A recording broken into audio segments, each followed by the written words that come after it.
Losing my father was a very painful experience, but then it developed in me a passion to want to help people.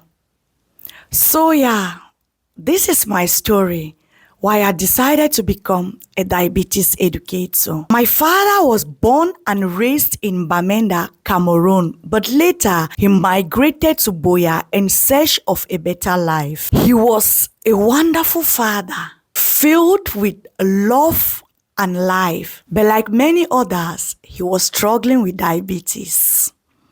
Yes, my father had diabetes type 2. When my father moved to Boya, he found his first job as a cook, cooking for some white men, but later he moved to a local government training center. Being a cook at that time was a privilege, so my father made the very best out of it. He ate and drank everything that came his way. In fact, he was living the best of his life. But then things took a different turn when my father developed a wound that was resistant to treatment. So one day he decided to visit the hospital, and then he got the most shocking news of his life. My father was diagnosed with diabetes type 2.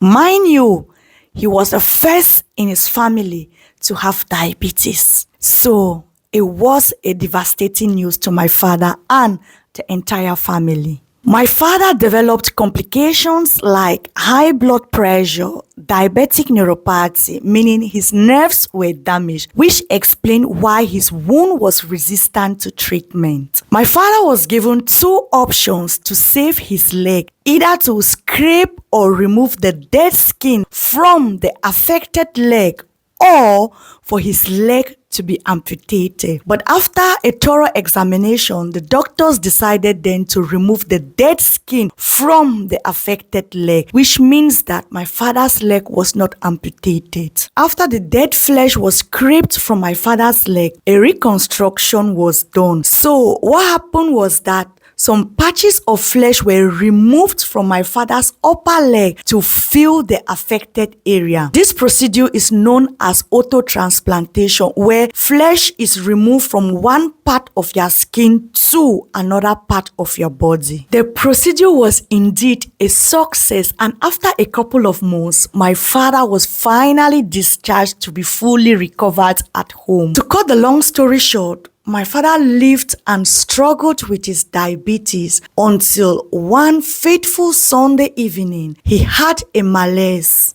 and on his way to the hospital, he passed on. He did not reach the hospital. He gave up on his way to the hospital. He died tragically. It was the worst day of my life.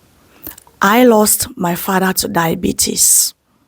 Now, in Cameroon and across Africa, many people suffer from diabetes, but unfortunately, there is a lack of education or even resources for these people to manage their diabetes effectively. My father struggled daily trying to manage his blood sugar levels, facing diabetes complications, and dealing with emotional stress from diabetes. Seeing my father go through this every day was heartbreaking.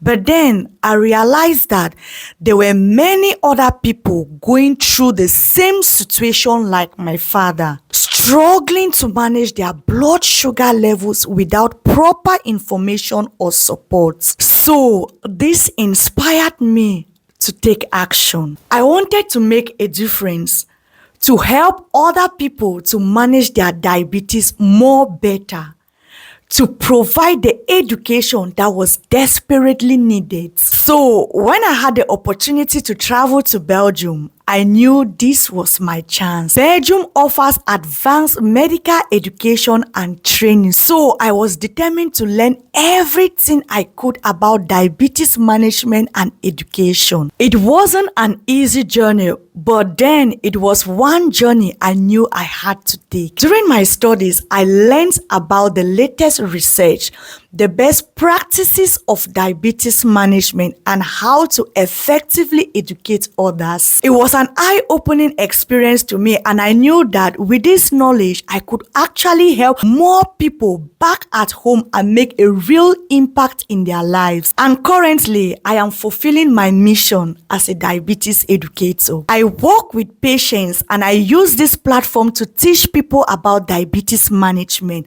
nutrition, exercise, and the importance of regular checkups. I also provide the support and information that can prevent diabetes complication and improve lives. Losing my father was a painful experience, but then when I look back, it developed in me a passion to want to help people. I became a diabetes educator to honor my father's memory and to ensure that others don't have to face the same struggles that my father went through without support and proper education.